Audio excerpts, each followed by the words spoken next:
Level up loading. Fight feelings, face facts.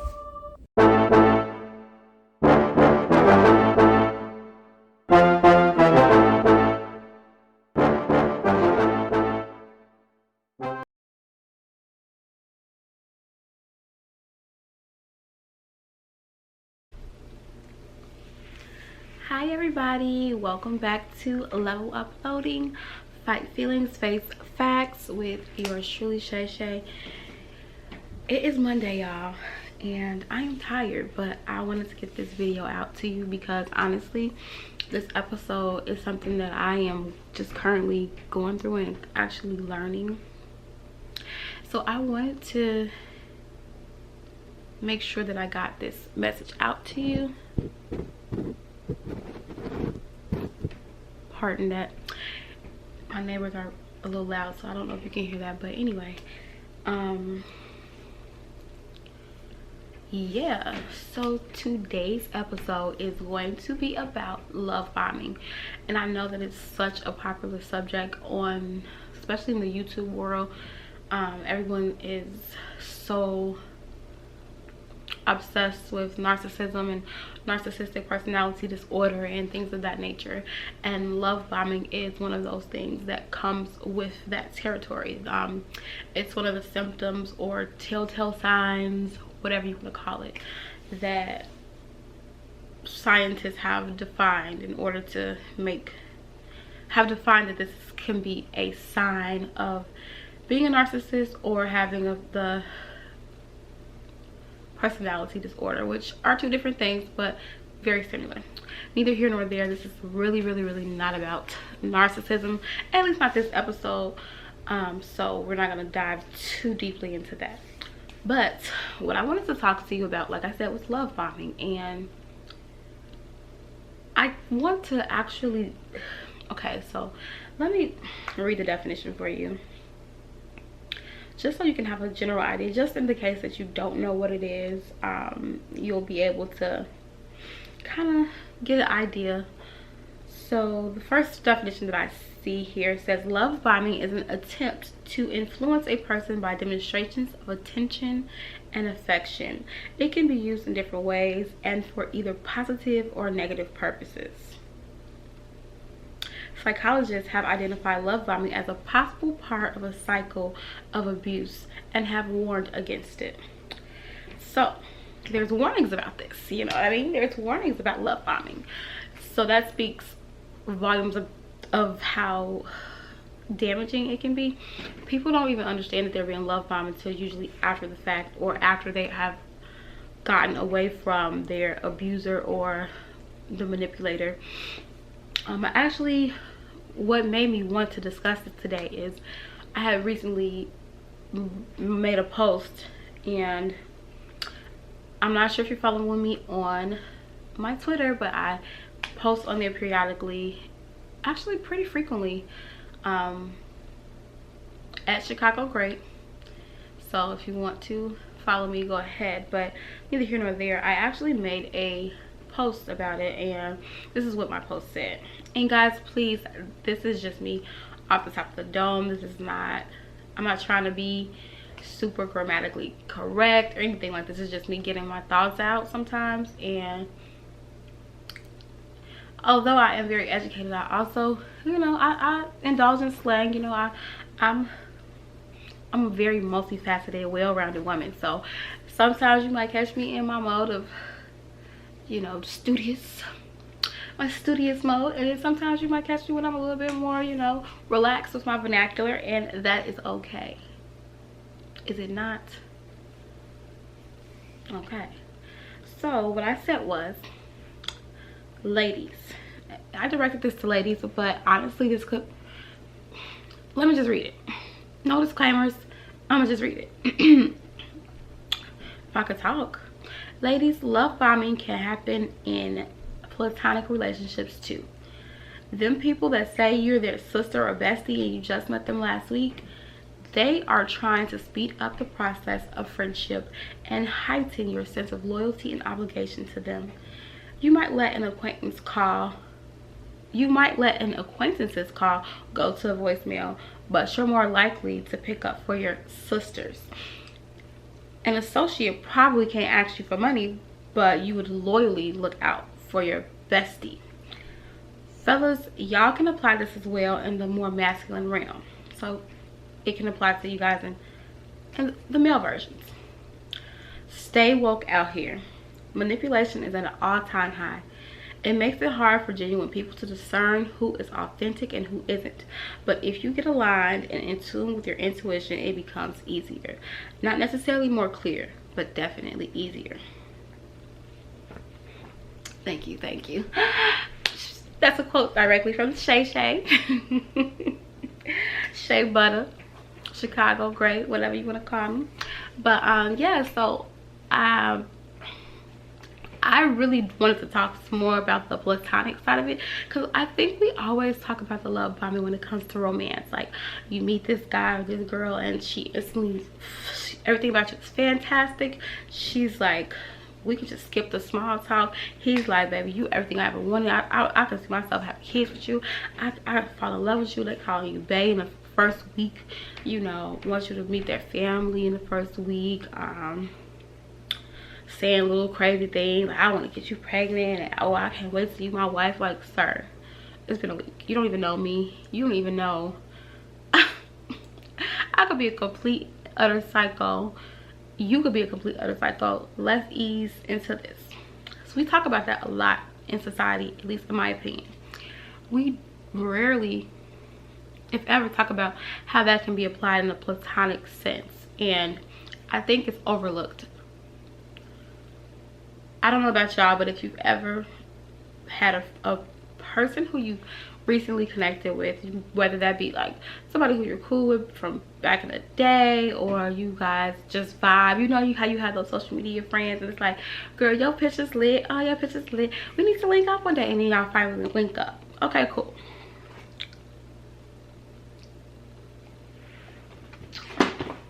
Once again, mind your business.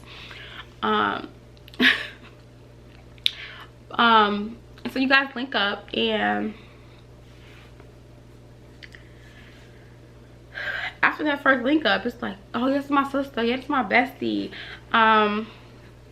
You know, like, they're rushing the process of the friendship. Like, you like, girl, I don't really even trust you yet. I don't even know how you act when you're drinking. I don't even know how you act around men. I don't even know if I could trust you with my secrets. I don't even know if you are a gossip.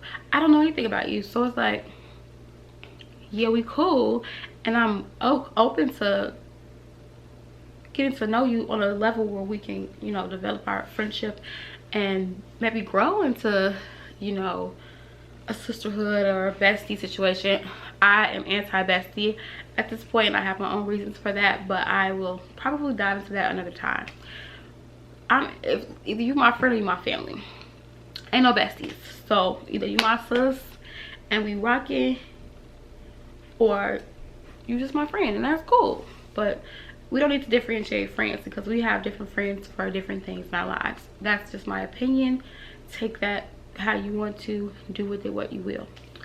Anyway, so you have this person, and you know, on the male side, you meet this guy, y'all play basketball, but he like, man, bro, you know, yeah, come over to my crib, you know, let's play the game. And maybe y'all playing a game, and then it's bro this, bro that, and you know, they're doing things to get your guard down quicker. And then it's almost like they're reeling you in for the kill. Now, it's not always like that. I hate to say the kill, because that's such a negative connotation. It's not always like a negative thing, but they're reeling you in because they need something from you. And that doesn't necessarily mean of something physical or valuable or financial gain. It could be your energy. It could be them trying to get close to you so they can see what's in your secret sauce. People do that, okay? And imitation is something that I'm going to have to wrap my head around, because I do think that we're not gonna get into that. Another topic for another day. But you know, people try to emulate you, see why people gravitate towards you, see how did you get your personality like that, try to steal little snippets and pieces of your personality. And don't get me wrong, when you're friends with somebody, or even when you're in close proximity to somebody all the time, it could even be a coworker, like you guys are going to start to have inside jokes or have similarities, just because, I mean, we are friends or associates, or we're together for a reason, like we have commonality. But you know, your intuition buzzes, you know that feeling when it's like, this is giving a little bit too much. And so I just want us on our journey to leveling up, we have to fight the feeling of letting people make us feel rushed.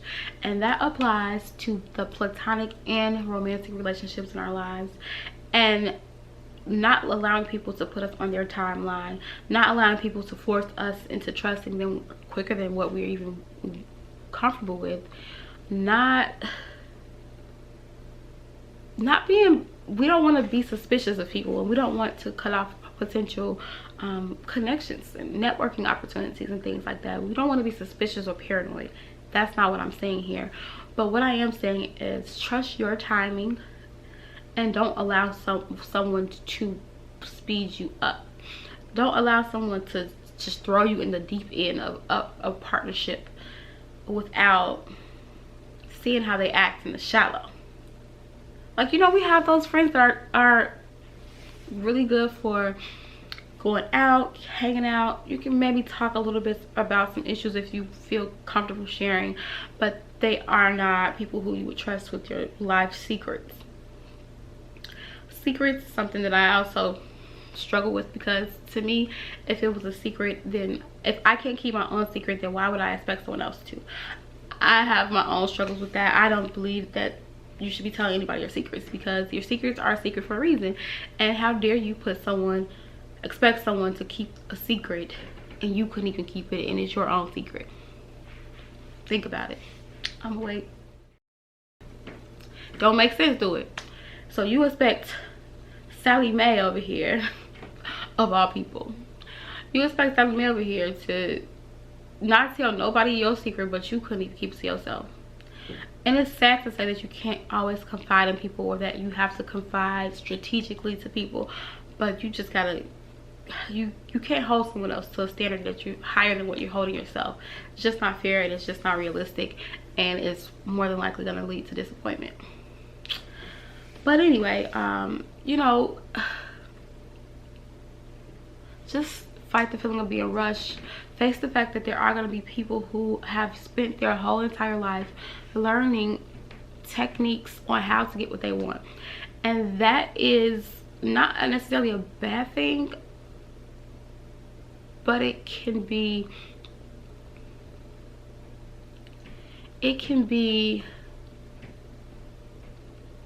an abusive thing. It's abusive.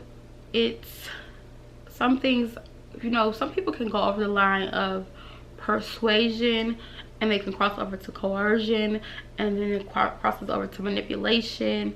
And in those times when someone is actually trying to make you do something that benefits them, no matter what that is, if they're leaving you to feel as though there's nothing, if they're leaving you to feel as though no is not an option for you, or putting so much pressure on you that you feel compelled to give in to their demands or their requests, that's a red flag. Absolutely a red flag. Hot red. Redder than this couch. Okay? So I just implore you to be mindful of that. Another thing with the love bombing thing, a person can love bomb you to put you high on a pedestal and then drop you down back to earth. I don't know if you remember this song Rihanna said, oh my god, how does the words go? She's like, you break me into pieces to put me back together again. Like, that's kind of one of the love bombing techniques, where they'll build you up and get you all together and make you feel great about yourself and have you feeling like you're the best thing walking, and then they start to slowly criticize you, be hypercritical of you, hyper negative about the things that you have going on in your life, very dismissive and not very supportive. And then when you get upset about it, or when you stand up for yourself in that way, they'll somehow manipulate and coerce you into saying, feigning that they don't know what they did. Oh, I didn't even mean it like that, or make you think you're crazy, gaslight you basically, and then you'll forgive it, and then the cycle will continue of them building you up because you just said, you know, you're not supporting me, you're being dismissive, da, da, da, da. You're not living up to the words that you're telling me, whether that is support, whether that is coming through for somebody, whether that is having someone's back, whatever that is, that person is telling you one thing and doing another, and then they act like they don't know what they're doing when the time comes for you to confront them. And so, like I said, they convince you that they are ignorant. Oh God, you know, so oblivious apparently. And then you believe them, and then, you know, they get to be good for those couple of days or weeks or whatever the time frame is for them, just like an abuser who says, I'm sorry, it'll never happen again, and or a cheater who cheats, and they're on the straight and narrow for a few weeks, maybe a couple months, and then the next month it's like back to their old games. It's the same thing. Builds you up to break you down.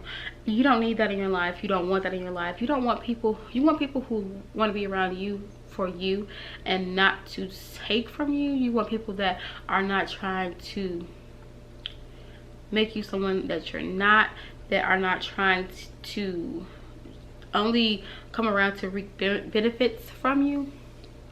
We all are, you know, interdependent. We should have benefits in our relationships. We should have friends who help us. We should have friends who add something to our life, otherwise they should not be there. But when a person is hell-bent on consistently making sure that they get something out of the deal, or making sure that their situation is handled, making sure that they're straight, even if it's at your expense, then you really need to reevaluate that friendship. And that's not even to say that you have to cut them off. That's not even to say that you have to like not be their friend or not be in their life, but you may just need to put them in a different slot. And also, my podcast is about boundaries at all realms. So as soon as you start to see that type of behavior, I feel it's very important for you to nip it in the bud, call it out. Because one thing I've learned about myself, sometimes I'm such a, like, I hate this term, so I'm not gonna say it, but I am a mutable sign. I'm agreeable, I'm flexible, I know how to adapt to situations, and sometimes that can be a good thing, but sometimes it can work to my detriment as well. And being too low maintenance or easygoing in certain situations can wind up being a downfall of yours, because you fall into this persona that's not even really true. Like, there's literally no reason why someone should be like, oh, like in hindsight, just thinking like, oh, you're my low maintenance friend. What? I'm your what? So you mean to tell me that you put all of your energy, time, and maintenance into other people, but me, oh, I could just give her whatever. I could just give her whatever. She's low maintenance. She doesn't care. She goes with the flow. She's not a petty person, so she's not gonna trip about it. Like, in hindsight, I look at that and I'm just like, girl, what? Like, what? There's nothing low maintenance about me, whether that is with my friends, my lover, my relationship, my family. Listen, let me tell you, I'm the Beyonce of the family. let them tell it too, okay? Period. No, but seriously, I don't know. We just have to make sure that we're setting boundaries with people and calling things out, because we can't let stuff just build up. We can't let stuff continue and then blame other people for that. And that is something that I'm working on. But I also I'm so observant when it comes to certain things. So I be needing more than one time, you know. I need to see the pattern, because like you can mess up one time and I don't have to say anything because of that, because it's like, okay, you messed up, whatever, it's not a big deal. Why make a big stink about it? But once I start to see the pattern, that's when I can actually collect the data that I need. And if I'm always constantly correcting you about every little thing, then guess what? I can't see how you really are. And that's what I need to see. So set boundaries, but also be observant, and don't let anybody play in your face. That's going to be a main topic in any of my level up. Don't let nobody play in your face, and have boundaries and be able to say no. Don't let anybody else put you on their own timeline, and don't force anything that's not for you.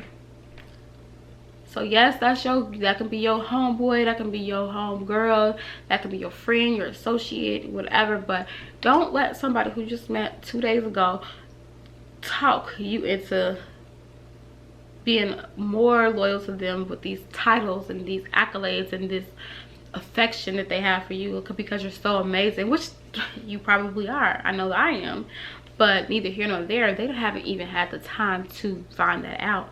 So don't think that your soul, don't let your ego and your pride have you out here being a puppet to these puppet masters / manipulators out here.